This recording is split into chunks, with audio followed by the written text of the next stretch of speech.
此刻他怕是想死的心都有了。之前还无比确定地说那不是天级血脉者突破修为引来的异象，结果此刻竟然被当着众人的面被验证，乃其实就是有人突破引来的异象，并且引来此异象的人不是别人，还是楚风。这么说来，楚风弟弟他连续突破2重修为，莫非你们真的找到了暗流仙河？猛然间，有人意识到楚风连续突破可能是暗流仙河有关。楚风弟弟的确找到了暗流仙河。楚平说话间，将自己的气息释放而出，在那暗流仙河的力量还真是非同小可，竟让迟迟未能突破的我有了收获。紧接着，楚环宇也是开口说道，似是有意让人知道他们得到的收获，所以此刻楚平、楚环宇、楚浩言，哪怕是楚清，也是毫不保留的释放出了自己的气息。感受到他们4人那已经增进了足足1品的气息，众人那叫一个懊悔啊！他们此刻真是后悔，当时为什么不相信楚风的话？否则，就算他们不能突破修为，但所得到的收获也肯定比跟着楚弘毅要多。与此同时，人们看向楚风的目光也是充满了惭愧。正所谓患难见真情，今日他们算是知道到底谁才是对他们好的人了。只是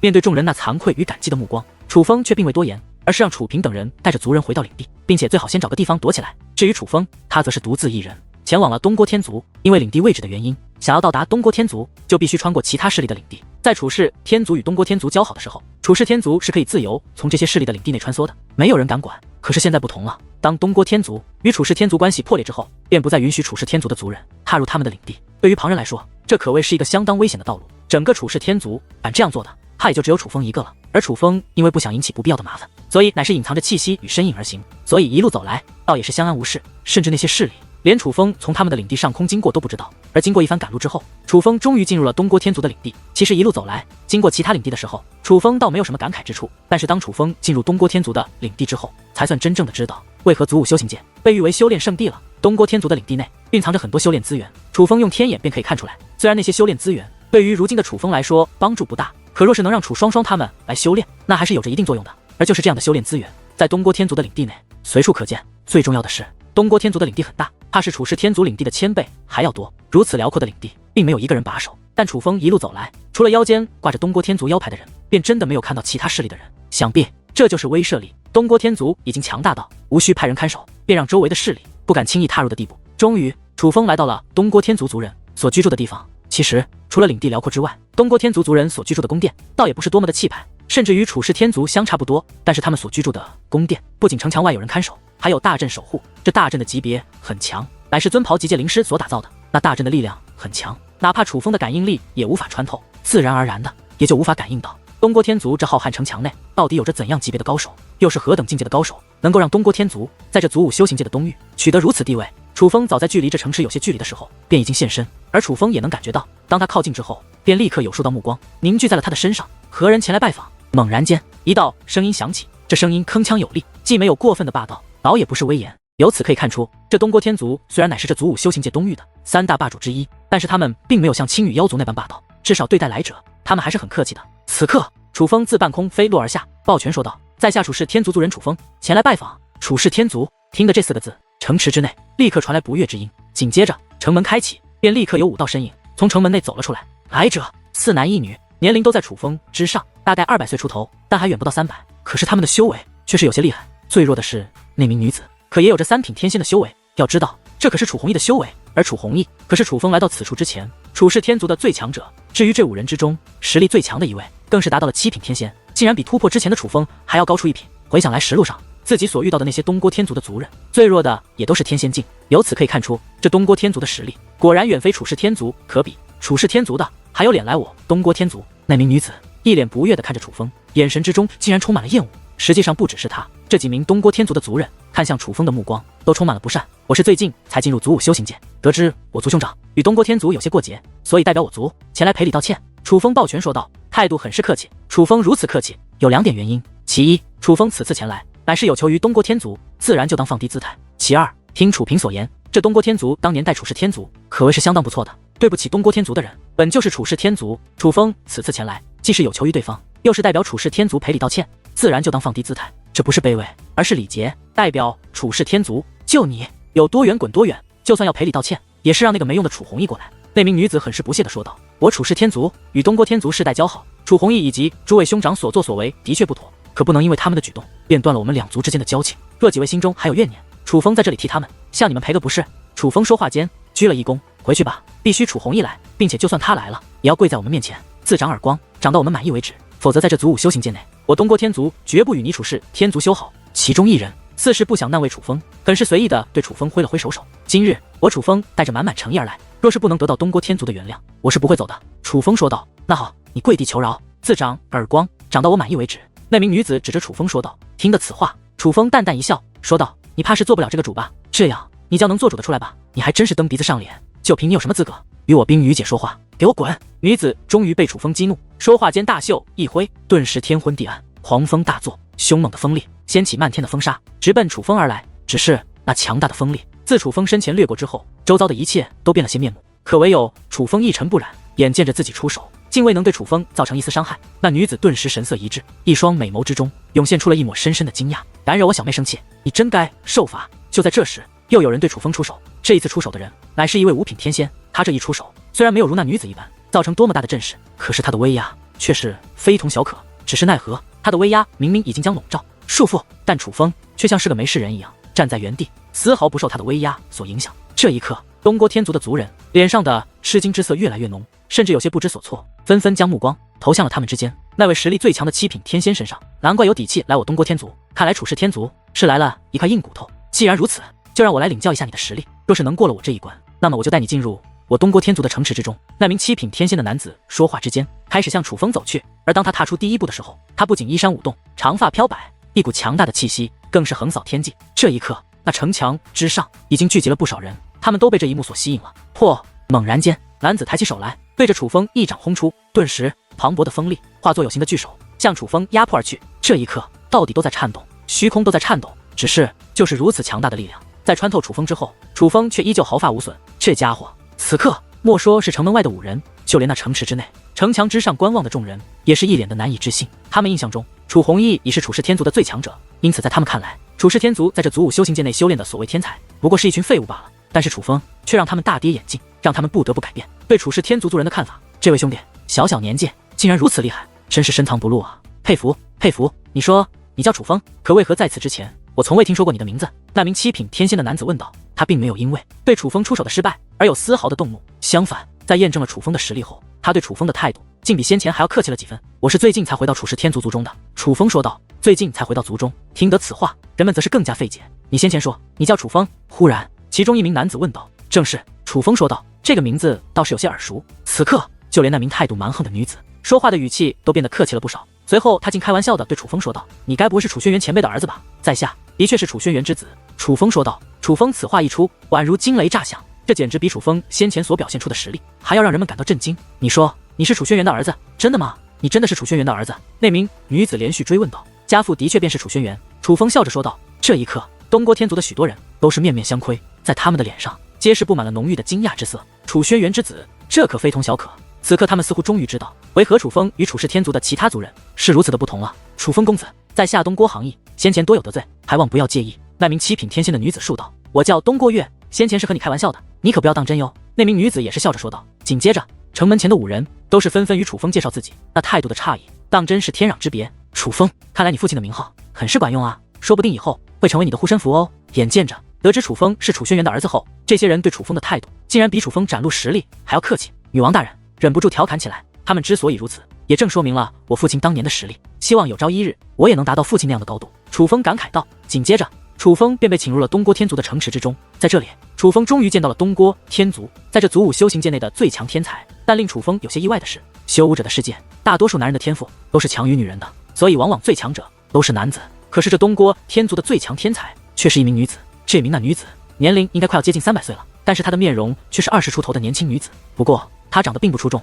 相反很是平凡。哪怕是先前在城门外刁难楚风的东郭月，在楚风看来不过是稍微有点姿色罢了。但若与这女子比，那么那个东郭月也绝对算得上是一个美女了。虽然这名女子相貌平凡，可是她却非常的有气质，并且她的修为楚风看不透。而楚风估摸着能够统领东郭天族，并且在祖武修行界东域有一席之地，这名女子至少也应该是5仙境。而这名女子叫做东郭冰雨。眼下这座宫殿内便只有楚风与这东郭冰雨2人。楚风公子，不妨说说你的来意吧。而这东郭冰雨倒也是一个明白人，他似乎知道楚风来这里为的是什么。对方已是如此，楚风自然也就不再客气，而是直入主题，说明了自己的来意。一番交谈之后，楚风便离开了这座城池，向楚氏天族返去。尽管东郭冰雨表示他不会继续计较楚氏天族当年的恩怨，但他也没有明确表示会不会帮助楚氏天族？其实这种事情，楚风也不好多说什么，所以楚风并未多提，而是简单的闲聊了一番后便离开了。只是楚风却不知道，在他刚刚离开那座宫殿的时候，东郭冰羽便挥了挥手，在他的身后竟然立刻出现了2道身影。这是2名男子，一胖一瘦，皆是东郭天族之人，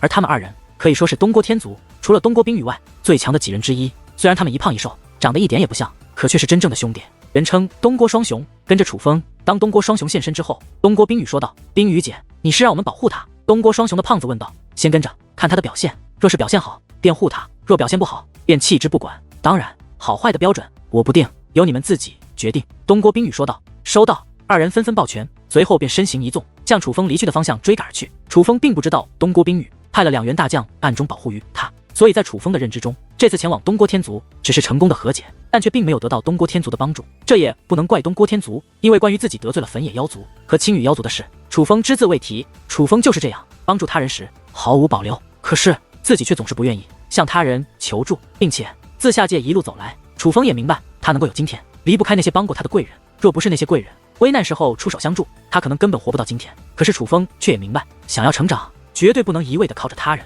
他必须靠自己。所以楚风已经做好了面对粉野妖族以及青羽妖族对他进行报复的准备。尽管已经做好了准备，但楚风却没有想到粉野妖族的报复来得这么快。当楚风回到楚氏天族领地的时候，发现那浩瀚的宫殿群已被夷为平地，建筑的碎屑遗落各处，满地狼藉。而楚氏天族的族人则是聚集在被摧毁的主殿之中，他们皆是被特殊的绳索捆绑着，那绳索不断释放出火焰，将他们烧得体无完肤，不停地哀嚎着。但楚风却注意到，楚平、楚清、楚浩言、楚环宇、楚双双等人却是不在这其中。楚风落下之后，便立即替他们将那火焰绳索解除，并且为他们疗伤。是粉野妖族吗？当楚弘毅等人伤势缓解之后，楚风才开口问道：“你还有脸开口问？不是粉野妖族，难道是还会是其他人吗？”楚弘毅起身后，指着楚风愤怒地大吼起来。而他这句话也是让楚风确定了自己心中的猜测。双双姐他们呢？是被粉野妖族的人抓走了？楚风问道。他们当然是被抓走了，正是因为与你走得近，他们才被粉野妖族的人抓走了。现在生死未知，就算还能活着，怕也多半被粉野妖族的人折磨致疯。楚风，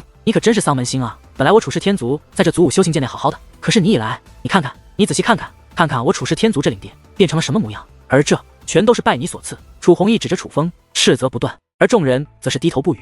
虽然他们没有说话，但从一些人的脸上，楚风也看到了一些埋怨的味道。你们这是在怪我？楚风问道。废话，不怪你怪谁？难道怪我吗？若不是你，我们岂会沦落到今日这般田地？楚弘毅指着楚风斥责道。楚风弟弟，弘毅大哥所说也并非不无道理。当时若不是你冲动，粉野妖族也不会动怒，也不会来屠城啊。这幸亏是在祖武修行界内，有阵法的庇护，我们才没有生命危险。可若是在这祖武修行界之外，我们怕是都已经魂飞魄散，死在了粉野妖族的手中了。就在此刻，楚弘毅身旁的几人也是站起身来开口说道。虽然他们的态度没有像楚弘毅那般蛮横，可是话语之中却也是满满的埋怨之色。若是按照你们这么说，我当日救他们是救错了，你们见死不救，还怪我不该出手相救。楚风指着不远处那些被自己从粉野妖族手中救下的族人问道。若是当时你忍一忍，也许就都过去了，反正是在祖武修行界之内，又死不了。有人开口说道，且在他说这话的时候，竟然底气还如此之足，就宛如他所说的就是真理一般。是啊，不会死，既然都不会死，那你把这绳索继续套在身上可好？楚风指着地上那被自己斩断的火焰绳索问道。那位神色一变，不知该如何回答。那火焰绳索就是专门折磨人的东西，看似简单的火焰，实则可以燃烧灵魂，那肉身不断被焚烧的痛苦，他可不想再被那绳索所捆绑了。若是当日被折磨的是你们，是不是我也不该出手相救？就算你们被折磨的精神崩溃，从此疯癫，我也不当出手。楚风再度问道。这一次，莫说那些先前斥责楚风的人不再言语，就连那些只是在脸上浮现出埋怨之色的人，他们的脸上也是涌现出了羞愧之色。若是这件事放在他们身上，他们自然是希望有人可以救他们的，毕竟谁都不想变成一个疯子。楚弘毅，先前你带领族人进入粉野妖族领的，导致我族人被粉野妖族人抓捕，并且当众折磨羞辱我族人，身为罪魁祸首的你，见死不救，我都没有对你如何，今日你反而有脸来怪我。楚风将目光投向了楚弘毅，你懂什么？若是忍一忍，也许就会风平浪静，可你现在得罪了粉野妖族，我们日后还怎么在祖武修行界内混？楚弘毅回道，你的意思是，在这祖武修行界内，我们谁都不能招惹，就算族人被打也要看着，就算被骂也要忍着，对吗？难道你们进入这祖武修行界内，就是为了像龟孙子一样的活着？你进入祖武修行界，就是来丢尽老祖宗脸面的？楚风大声问道。这一刻，众人皆是不语，就连楚弘毅想要辩驳，可是却也最终没有开口，想必是连他也找不到反驳楚风的理由了。毁坏我辈家园的是粉野妖族，打伤你们的是粉野妖族，可是你们不去怪那粉野妖族，反而来怪我楚风，你们难道就只敢窝里横了？如此的欺软怕硬，难怪会被人看不起，也难怪东郭天族会抛弃你们。楚风的声音越发的响亮，那其中不仅尽是他的怒意，还有恨铁不成钢的情绪。此刻，楚氏天族的众人不仅没人言语，反而是头低得更低了，脸上的惭愧之色也更浓了。是啊，欺辱他们的乃是粉野妖族，而替他们处分的则是楚风，他们怎能不怪粉野妖族欺凌他们，反而怪楚风为他们出头呢？我看你们真是跪得太久了，连怎么站起来都不会了。看着低头不语的众人，楚风越发的愤怒。楚风弟弟、双双和楚平大哥他们都被粉野妖族的人抓走了，他们指名道姓要你过去，否则不仅他们要倒霉，就连我们也都休想过得安生。楚风弟弟，你说我们现在该怎么办啊？就在这时，有几位族人开口说道，这几位都是先前被粉野妖族折磨，被楚风出手救下的人，他们从对楚风并未有过埋怨，相反对楚风很是感激，而现在他们手足无措，只得向楚风求助。虽然楚风年龄最小，但显然已经成为了他们的主心骨。怎么做？楚风说话间，目光扫动，忽然在一处停了下来，那里有一杆大旗，只是旗杆已断，那写着楚氏天族的旗帜更是早就被摧毁。楚风探手一抓，那折断的旗杆便落入手中。楚风意念一动，结界之力喷涌，眨眼间那旗帜便被修复，刻写着楚氏天族4个大字的旗帜无风自动。楚风手握楚氏天族的旗帜，目光扫视楚氏天族众人，高声说道：如果你们不知道怎么做，那我楚风来教你们怎么做。他人给予之辱，不该默默忍受，而当加倍奉还。今日我辈家园被那粉野妖族所毁，那我便将我族旗帜插在他之领地之上，从此那片领地我为主，他们从此沦为奴；那片领地我为主，他们从此沦为奴。楚风一番话宛如雷鸣炸响，回荡于天地之间，但在楚氏天族众人的心中，楚风这番话却比雷鸣还要响亮数万倍，连他们的灵魂都产生了共鸣。他们真的没有想到，楚风复仇的方式竟然如此的彻底，是要夺回本就属于他们的领地，这可是他们想都没有想到的事情。但是他们不想夺回来吗？那里可是本就属于他们的领地啊！哼，真是异想天开。那粉野妖族的最强者乃是9品天仙，你凭什么夺回领呢？只是楚风此话说完，却立刻有人浇下了一盆冷水。这个人自然便是楚弘毅。不过对于楚弘毅，楚风却是理都不理。楚弘毅这个人对待亲人朋友，他霸道，他强硬，甚至蛮不讲理。可是对于那些敌人，他却是怂到了连实力比他弱的人，他都不敢冒犯的地步。在楚风看来，楚弘毅这种人已经连与自己交谈的资格都没有了，这是一个彻头彻尾的废物。楚风打心眼里看不起楚弘毅，所以楚风就像是没有听到楚弘毅的嘲讽一般，而是对众人说道：可有人愿与我同去？楚风，你没毛病吧？你自己去送死也就罢了，居然还要叫上大家陪你一起去送死。楚风，你疯了吗？你快走吧，没人会陪你去送死的。楚弘毅冷嘲热讽地说道，并且他说这话的时候可是自信满满。他太了解楚氏天族这群人了，这都是一群贪生怕死的人，不可能跟随楚风去冒险。楚风，我愿意与你同行。楚风，带我一个，也算上我。然而楚弘毅话音刚落，便立刻有多位楚氏天族族人高声呼喊的同时，便向楚风行去，要与楚风同行。起初那些高呼之人都是先前被楚风救过，对楚风心存感激，同时也是对楚弘毅失望透顶的族人。但是随着那些人开始跟随楚风而去，也有越来越多的人选择跟随楚风，就连那些并非当日楚风救过的人也选择跟随楚风。眨眼之间，此处的族人大部分都站在了楚风的身边，而再看楚弘毅身边，竟然就只剩下了几个人。你们都疯了吗？竟然要跟他去送死！楚弘毅一双眼睛瞪得溜圆，那眼中满是不解之色。就算送死又如何？我过够了这种低三下气、任人宰割的生活。今日就算送死，我也要与楚风同去。我要让他们知道，我楚氏天族之人不是孬种。说得好，就算送死也要去。没错，楚弘毅，你要做龟孙子，你就继续做，但是老子不陪你玩了。对，从今以后，楚风弟弟一句话，就算下刀山下火海，我也愿意跟随。但是楚弘毅你，无论说什么事情，我都不会再听，因为像你这种对同族兄弟姐妹见死不救者，你不配率领我们，更不配对楚风弟弟指手画脚。楚弘毅一番话，本以为能改变众人心意，谁曾想居然换来了众人无尽的斥责。你们楚弘毅脸都绿了，他被众人的斥责弄得一脸不知所措。这些可都是昔日对他言听计从，连个不字都不敢说的人，居然敢当众斥责于他，这让他难以接受。但他却不知道，是楚风的一番话重新唤醒了这些楚氏天族的人。他们本就非平庸之辈，曾经都是天骄人物，是有傲骨的天才，只是来到这里受楚弘毅引导，才变得如此懦弱。但楚风的一番话让他们醒悟，我楚风今日不会勉强大家，因为今日我们不是为自己而战，而是为楚氏天族而战。愿意随我去的，无论成败，今后荣华富贵，各位兄弟姐妹共享之；但不愿随我者，那就抱歉，从今以后是生是死都与我无关，不因别的，因为我看不起只会窝里横却对外怂的废物。楚风说这话的时候，看着楚弘毅等人，且说完此话，便转过身去，准备离去。楚风弟弟，等一等，我也去。可就在这时，楚弘毅身边的几人之中，竟又有5人站了出来，来到了楚风身旁。此时楚弘毅的身旁就只剩下了2个人。见到这一幕，楚弘毅的脸色顿时由绿转白，那叫一个难看。这些可都是他平日的心腹啊！你们当真要随他而去？你们要是去的话，从今以后就不再是我楚弘毅的兄弟！楚弘毅愤怒地大喊道：弘毅大哥，抱歉，我们不想做一辈子懦夫。弘毅大哥，我觉得楚风弟弟说得很对，我们进入祖武修行界，不是来做龟孙子的，更不是来丢我楚氏天族的脸的。这么多年了，我似乎已经忘记了当年进入此处之时的壮志雄心，我变得都不再是我了。卑微的日子我们过够了，就算此次是以卵击石，我也要硬气一会。对，宁愿站着死，也不想继续跪着生。这几位楚弘毅的心腹也都被楚风的话语所影响，一时之间就像重燃了斗志一般，竟然也因此获得了极大的勇气。好，那你们都走，你们都走，你们死了，老子可不会给你们收尸！楚弘毅无比愤怒地大吼起来。楚弘毅，你可以继续留在此处，但是你可不要再踏入焚野妖族的领地，因为从今以后，那里属于我楚氏天族有骨气的族人，不属于你们这种懦夫。楚风说完此话，便拔空而起。而在楚风拔空而起之后，那些族人也是纷纷起身，跟着楚风向焚野妖族所在的方向飞掠而去。天空之大，区区百余道身影深入其中，显得越发渺小，又因御空而行，速度极快，眨眼间便消失在了远处的天际深处。弘毅大哥，你觉得那楚风会成功吗？此刻还在楚弘毅身边的两人同时问道，在他们的眼中竟然有着一抹浓浓的不安与担忧，但是他们担忧的并非是楚风等人的安危，而是害怕楚风成功。哼，把心放在肚子里，他们全部会沦为焚野妖族的奴隶，后悔随楚风而去。楚弘毅说这话的时候，脸上满满的自信，甚至有着浓浓的恨意。他竟然比任何人都希望楚风失败，然后让那些同族之人与楚风一起惨遭焚野妖族的折磨。楚风等人越惨，他反而越高兴。此人不仅懦弱，还很卑鄙，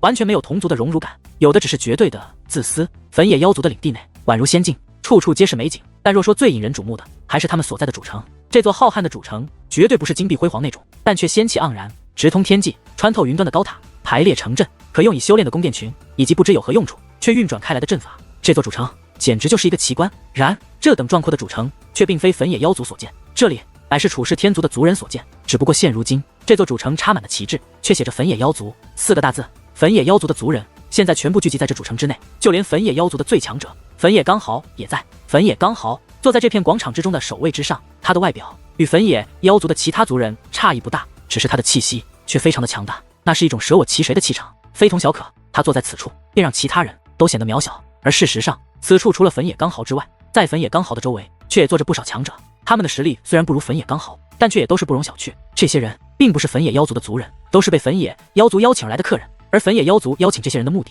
就是想证明他们的强大。至于证明的方式很简单，那被悬挂在半空之上的几个人，便是他们证明自己的方式之一。那几人正是楚清、楚平、楚双双、楚浩言以及楚环宇等人。此刻，楚清等人皆是皮开肉绽，满身伤痕，但是那么道目光从他们身上扫过，没有一个人带有同情，有的只是嘲讽。就宛如楚清等人落得如此下场，是应得的一般。楚氏天族真是活腻了，竟然敢冒犯你们，活该他们落得如此下场。那些被邀请来的客人纷纷以奉承的语气说道，但是紧接着也有人好奇地问道，焚野兄，这楚氏天族不是向来惧怕你焚野妖族，遇到你们都是躲着走的吗？怎么如今又敢得罪你们？这到底是怎么回事？因为楚氏天族今年可是有一个来头很大的小子。焚野刚豪说道，来头很大的小子。众人目光思索起来，来头的确不小，他不仅打伤了我族的族人，还威胁我族人叫我们在这里等着，说他要不了就会登门拜访。而我邀请诸位兄台来此，其实也就是想让大家来看一看，这个喊着要来我焚野妖族登门拜访的人，到底能耍出什么花样。焚野刚豪说道，楚氏天族这是出了一个傻子不成？竟然有如此大的口气。焚野刚豪一番话落下之后，便立即换来了众人的轰然大笑，那笑容之中满是嘲讽之意，就宛如焚野刚豪刚刚讲了一个非常好笑的笑话一般。对了，这个自称来头很大的小子到底叫什么啊？焚野兄，说来听听，日后遇到了这个傻子，我们好绕着走，免得被这种智商低下的人影响了我的智商啊。又有人好奇地问道，而因此人话语之中更是贬低了楚风，所以众人脸上的笑容不减反增。楚轩辕之子楚风，焚野刚豪说道。焚野刚豪此话说得很是平静，可是此话映入众人耳中，那可就是非同小可。此刻焚野妖族的族人倒还好说，可是来此做客不明真相的众人脸上的笑容则是瞬间凝固了。焚野兄，这个玩笑可不好笑啊。有人尴尬地笑道，玩笑？这可不是玩笑。焚野刚豪说道，不是玩笑，但是我可听闻那楚风早就死了呀，怎么会出现在此处？听得此话，众人则是更加惊讶了，一张脸孔越发的凝重。我已经问过楚氏天族的人了，那个家伙的确是楚轩辕之子，此事千真万确。至于之前传闻的他已经死了，应该是谣言吧。焚野刚豪说道。当确定楚风的身份之后，众位客人的脸上就不仅仅是凝重那么简单，他们开始变得有些不安。其实他们并不了解楚风，但是楚轩辕之子这个称号便让他们莫名的不安，不因别的，只因楚轩辕的名气实在太大了。尽管他们从未见过楚轩辕，可是对于楚轩辕，那可是他们耳熟能详的人物。他们族内的前辈不仅多次提到过楚轩辕，并且每次提起楚轩辕，或是崇拜，或是敬畏，那种态度让他们知道楚轩辕当年绝对是非常恐怖的存在。而现在楚轩辕之子既然来到了此处，他们怎能做到波澜不惊？怎么了？诸位该不会是害怕了吧？就在此刻，焚野刚豪问道。害怕？自然不是，就算是那楚轩辕之子又能如何？难不成那楚轩辕的儿子就一定是逆天的妖孽不成？就是依我看，那不过是一个依仗着自己父亲名声，不知天高地厚的狂妄之辈罢了。众人纷纷说道。其实他们对于楚风的实力究竟如何，他们的内心是有些怀疑的，可是因为他们了解焚野刚豪的性格，所以自然不会在焚野刚豪面前去说焚野刚豪不喜欢听的话。果不其然，听得众人这样一说，原本有些不悦的粉野刚豪脸上不由得涌现出了一抹笑容，说道：“诸位放心，今日我请你们来此，是请你们看好戏的。”话到此处，粉野刚豪将手指向了天际之上那被他以阵法悬挂起来的楚清等人，说道：“我要请你们看的好戏，可不仅仅是收拾这几个人，我要请你们看的好戏，是我粉野刚豪收拾楚轩辕的儿子。”可粉野刚豪一声巨响，忽然自城门的方向传来。这一刻，众人皆是神色一动，随后站起身来，使用各自的观察之法，向城门的方向观看而去。这才发现，一队人马已经进入了这座主城，正在快速地向他们所在的方向飞掠而来。而为首的那位，手中更是高举着一杆大旗，而那旗帜上面赫然写着“楚氏天族”4个大字。楚风等人速度极快，眨眼间便来到了这座广场之上，落在了广场的中央。救人！楚风开口说道。而他此话落下，便立刻有楚氏天族的族人拔空而起，想将那被吊在半空的楚平等人解救了下来。见此情形，粉野妖族的人被要阻止，可那粉野刚豪却是摆了摆手，示意众人不必阻止。而粉野妖族的人也坚信有粉野刚豪在此，楚风等人玩不出什么花样，所以便没有人出手阻拦。在此情况下，楚氏天族的人顺利地将楚平等人解救了下来。你就是那个楚风？粉野刚豪对楚风问道。正是。楚风回道。你倒是很有胆量，但是我可以明确地告诉你，你今日来到了这里，不仅就不走任何一个人，今日你也要葬送在此处。粉野刚豪说话之间，便猛然站起身来，看向楚风的目光充满杀意，同时也充满自信，就宛如楚风等人已是年板上的鱼肉，任由他来宰割。我楚风今日来此，并非只是为了救人，更不是来送死的。楚风说道。那你倒是说说，你是来做什么的？粉野妖族之中，有人好奇地问道。而对于这个问题，楚风倒也没有抗拒，只见他手臂猛然用力，只听砰的一声，其脚下的石板便被震得粉碎，而其手中那楚氏天族的族旗则是插在了地面之上。我楚风今日来此，是来收回我楚氏天族的领地的。楚风说道。什么？这个家伙，他竟然是来抢领地的？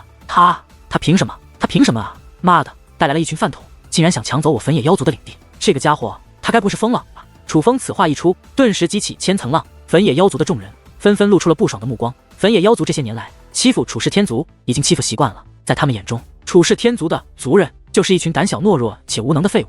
试想，有一天你眼中的废物跳到你的眼前，说要抢夺你的东西，你会是何种看法？并且还说得一本正经，就宛如他可以做到一半，可笑且愤怒，并且要狠狠地教训他一番，让他知道你的实力。而这便是此时此刻粉野妖族的众位族人心中所想，他们想狠狠地教训楚风等人一番。果然真是耳听为虚，眼见为实，你还真是够狂妄。不过凭什么？你凭什么抢走我粉野妖族的领地？粉野刚豪问道。就凭我是楚氏天族族人。楚风说道。哈哈，笑话！楚氏天族族人，楚氏天族族人就是一群废物，你是怕我不清楚你是一个废物，所以才特意强调的吗？粉野刚豪发声大笑。而此刻楚风也是淡淡的笑了。我知道，也许现在在你们的眼中，我楚氏天族的族人皆是废物，不过没关系，过去不重要，重要的是以后。而很快的，你们便会改变这种想法，我会用实际行动在你们心中烙下一道烙印，而这道烙印会让你们深深的记住，从今以后，楚氏天族族人将是你们粉野妖族的主人。楚风说此话的时候，目光一直凝视着粉野刚豪，并且那目光充满了轻蔑的态度，就宛如粉野刚豪真的就是他眼中的奴隶，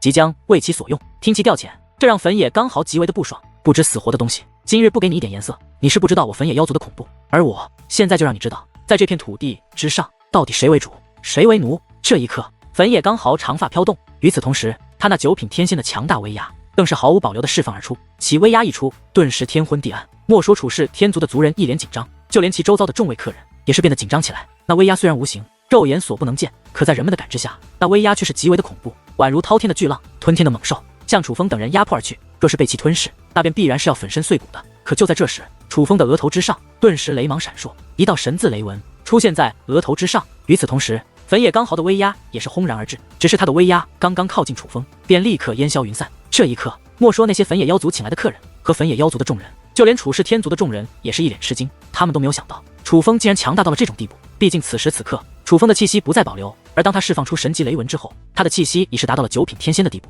8品天仙，这个年纪如此小的家伙，竟然是8品天仙的修为。他额头之上的雷纹又是怎么回事？我只见过天级雷纹，还从来没有见过那刻写着神字的雷纹。天哪，莫非那是传说中的神罚玄功？这个家伙修炼了传说中的神罚玄功。一时之间，众人惊呼连连，尤其是那些被粉野妖族请来的客人，脸上的表情那叫一个精彩，他们都被楚风的实力给吓到了。就在这时，楚风单手握紧一把布满雷电的长鞭，便出现在了他的手中。无论怎样感应，那长鞭都只是简单的武力凝聚而成，并不是多么强横的仙法或秘技。人们不解楚风为何要忽然凝聚出这样一个掌鞭来，而就在众人不解之际，楚风则是缓缓开口：粉野妖族的人听着，现在跪在我面前，俯首称臣，过去的恩怨我可以既往不咎，免去你们今日的皮肉之苦。但尔等若是不跪，那么今日你们就必须感受一下我楚风手中这把长鞭的力量。楚风扫视粉野妖族的众人说道：什么？竟然让我们想他跪地求饶，在其面前俯首称臣，这个家伙也未免太狂妄了一些吧？刚好大哥，一定要好好教训一下这个家伙，否则我们吃不了这口恶气。一时之间，粉野妖族的众人高呼不断，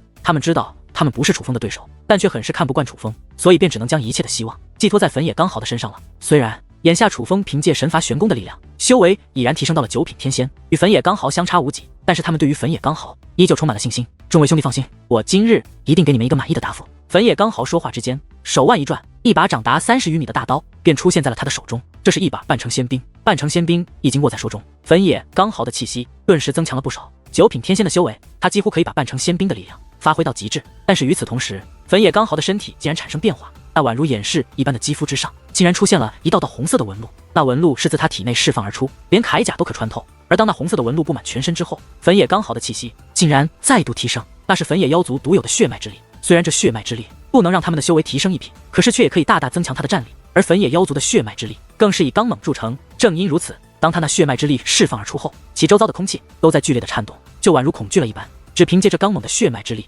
粉野刚豪与同等战力的人交手，几乎从未败过。当粉野刚豪施展出如此手段，不仅粉野妖族的众人自信满满，就连那些客人也是将目光投向了楚风。他们是想知道楚风该如何应对如此强大的粉野刚豪。可是这一看不要紧，他们的眼中则皆是涌现出了迷茫之色。粉野刚豪已经施展出如此手段，楚风不仅面色不改，那眼中还满是轻蔑之色。此刻的楚风，那简直就是完全没有把粉野刚豪放在眼里啊！想不到你们竟然如此冥顽不灵，不用我手中的鞭子抽打你们一番，你们是不会乖乖臣服于我楚氏天族啊！楚风开口说道：“你这家伙，我今日要打到你，给老子跪地求饶，叫老子祖宗！”猛然间，粉野刚豪说话之间，便挥动自己手中的半成仙兵，那个架势哪里是要打到楚风求饶那么简单，那简直就是要将楚风劈斩成2半。只是他手中的半成仙兵刚刚举起，他却宛如石化一般定在了那里。与此同时，粉野妖族的所有人都是神色大变，脸上布满了惊恐与痛苦的神色，就连那些受邀而来的客人也是目光大变，再度观望楚风。他们惊愕地发现，楚风的身上围绕着一件衣服，那一件衣服宛如护身法宝一般，围绕着楚风旋转。而与此同时，楚风的身上也是散发着与那一件衣服相同的金色光华。此刻的楚风就如神邸一般，威风凛凛，不可侵犯。但最重要的是，当那一件衣服出现之后，楚风竟然获得了逆战1品的战力。眼下楚风的实力已经高出了粉野刚豪足足1品的战力，正因如此，楚风才能动都不动便将粉野刚豪定在那里。这楚风此一刻，莫说是那些客人，就连粉野妖族的众位族人也皆是傻眼了。他们直到此刻才忽然意识到，这个来自楚氏天族的年轻人到底具备着怎样恐怖的实力。然而他们并不知道的是，他们所见识到的还并非楚风的全部实力。而就在这时，楚风手中的雷电掌鞭猛然挥动起来，他这一挥，顿时无数道雷霆自那鞭中飞掠而出，鞭影漫天，同一时间落在了粉野妖族族人的身上。一时之间惨叫连连，莫说粉野妖族的那些族人，就连粉野妖族的最强者粉野刚豪也是龇牙咧嘴，不断发出惨痛的叫声。楚风手中的雷霆鞭子看似简单，可是却蕴藏着极强的力量，那力量不仅可以撕裂肉身，还可洞穿灵魂，带给人们的疼痛绝对是难以忍受的。住手！这位大人，快住手！我们知错了，我们知错了。只是眨眼间的功夫，先前还口口声声喊着要让楚风付出代价的粉野妖族族人便立刻改口，不仅求饶认错，甚至有人跪在地上向楚风磕头作揖。然而对于他们这般举动，楚风却是面无表情，只是冷哼一声说道：“机会先前给过你们了，只是你们不懂珍惜。既然如此，你们就别怪我楚风心狠手辣，今日的鞭刑便是给你们一个教训。”楚风说完此话，手中的鞭子挥动得更狠，而粉野妖族的众人的惨叫声也是越加的刺耳，越加的撕心裂肺。足足过了好一会，楚风才停下手来，现在俯首称臣，否则接下来我的惩治手段会让你们更加的痛苦。楚风此话不仅冷漠，且在他说话的时候更是杀意横生，连这方春暖花开的天地都宛如进入了严冬，寒意刺骨。而经过楚风一番折磨之后，粉野妖族的众人精神已经近乎崩溃，他们只想楚风停止对他们的折磨，哪里还受到了这样的威胁。所以楚风此话一出，便立刻有一大半粉野妖族的族人跪在地上向楚风磕头求饶，甚至高呼楚风为主人。但是楚风的目光却根本看都不看一眼那些跪在地上对其俯首称臣的人，楚风的目光凝聚在那些没有跪下之人的身上，看来还有人不服，那就别怪我楚风无情了。就在这时，楚风大袖一挥，无数道雷电自其袖口飞掠而出，化作一道道绳索，紧紧地将粉野刚豪等没有跪下的人身上。下一刻，雷芒闪烁，道道青烟也是自那些人的身上散发而出。而这一刻，粉野刚豪等人更是躺在地上来回的翻滚，那悲惨的哀嚎比先前还要更加的撕心裂肺。这一刻，那些跪在地上的粉野妖族族人不仅吓得瑟瑟发抖，更是泪流满面。他们真是无论如何都没有想到，他们粉野妖族会沦落到今日这般田地，并且将他们弄得如此之惨的，还是他们一直以来都看不起的楚氏天族。住手！住手！我愿意认你为主，我愿意从此为奴，快放过我吧！求求你，放过我吧！很快的，便有人发出求饶的声音。甚至没过多久之后，就连那粉野刚好也是发出了求饶的声音。由此可以看出，楚风此刻的手段是多么的残忍。但是哪怕他们已经求饶，可是楚风却也没有立刻停手，而是在又折磨了他们足足半个时辰之后，才大袖一挥，让那些捆绑着粉野刚豪的绳索才化作到雷霆4散开来。而此刻，粉野妖族的那些族人，包括粉野刚豪在内，则是连爬起来的力气都没有了。我再问一句，谁为主，谁为奴？楚风问道。我为奴，我为奴。楚风此话一出，粉野妖族的众人赶忙回应，他们真的是怕了，害怕若不立刻回应，换来的则是楚风另一轮残忍的折磨。你们这可是心甘情愿臣服于我楚氏天族的，可莫要说是我胁迫你们。楚风笑眯眯地说道。听得此话，粉野妖族的众位族人内心都在流血，鬼再是心甘情愿臣服的，明明是被楚风屈打成招啊！可是就算心里委屈，他们也不敢说出来，反而要纷纷表态，要追随楚风。放心，你们认我为主，也绝对不会白认。诺，这便是给你们的礼物。楚风说话间，单手捏诀，另一只手则是握紧。这一刻，那握紧的手中光芒大盛，道道结界之力不断的自楚风体内释放而出，向其紧握的手掌灌输而去。这楚风见此一幕，众人的脸色又是大变，他们直到此刻才意识到，楚风不仅武力惊人，他竟然还是尊袍界灵师，这样的实力，既能武力杀人，又能布阵疗伤，并且无论是修武还是结界，都达到了如此高的地步，这便让人们想不震惊都是很难。眼下，莫说那些外人，就连楚氏天族众人的心中也是掀起滔天巨浪一般，根本就无法平复。而片刻之后，楚风终于停止布置阵法，那握紧的掌心也是忽然张开，掌心张开之际，顿时金芒大盛，而仔细观看，在其手中竟然有着数颗宛如丹药一般的金色光芒体，看上去非常的漂亮。可若仔细观看，人们却是大惊失色，脸上或多或少的涌现出了恐惧之色，因为仔细观看之下，人们便可清晰的看到，那金色光芒之内竟然有着一个活物，那是一只虫子。尽管那虫子很小，但却很是恶心，一看就不是简单的存在。就在这时，楚风手臂一扬，其手中的光芒体便宛如箭矢一般射入了粉野妖族众卫族人的体内。但是那虫子绝非进入体内那么简单，更是融入了粉野妖族众卫族人的灵魂。你这是做什么？这一刻，粉野妖族的众卫族人皆是吓坏了，因为他们又不傻，用看的也知道，那进入他们体内的绝对不是什么好东西。怎么，你们是对我送你们礼物不满意吗？就在这时，楚风的目光再度杀机四溢。不是的。见此目光，粉野妖族的人哪里还敢多说什么？那我问你们，可还喜欢？楚风问道。喜欢。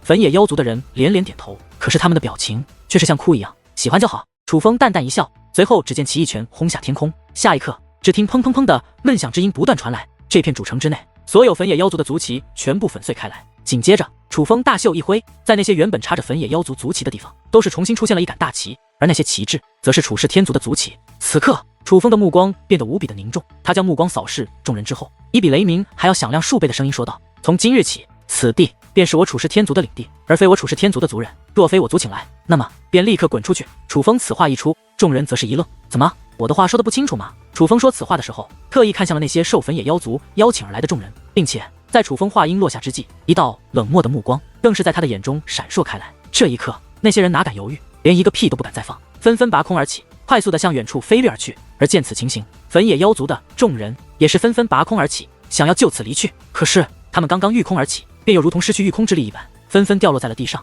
而落地之后，他们则是抓住自己的胸口，再度满脸痛苦的哀嚎起来。谁叫你们御空而行的？既然是我的奴隶，那么在我的领地之内，便不容许你们御空而行。你们全都要给我跪着，给我跪着走！楚风大声说道。听得此话，粉野妖族的族人便立刻有人爬起身来，跪在了地上。而令他们惊讶的是，当他们跪下之后，那种痛不欲生的感觉竟然就真的消失了。滚！楚风又大喝一声。这一刻，只见这粉野妖族的众人，包括那粉野刚好在内，竟然全部跪在地上，快速的爬着离开了这座主城。而在离开主城之后，有人立刻站起身来，想要拔空而起。可是只要他们起身，那种痛彻心腑的痛感便再度蔓延他们的全身。搞了半天，他们从今以后就只能跪着爬，根本不能起身。只要起身，便将承受那撕心裂肺的痛苦。这一幕也被那些受邀而来的客人所见到。见此一幕后，他们心中暗叹楚风的狠辣，下定决心，日后绝对不能与楚氏天族为敌，否则今日的粉野妖族，他就是他们日后的下场。楚风弟弟，你简直太棒了！天哪，楚风弟弟，你小小年纪怎会如此强大？我楚氏天族有救了！从此以后，我倒要看看还有谁敢欺负我楚氏天族。这一刻，楚氏天族的众位族人兴奋不已，直到此刻，他们才确定跟随楚风而来是正确的。而现在，他们就如同见到了光明一般，对自己的未来充满了信心。可唯有楚风清楚，他们的未来并不平坦。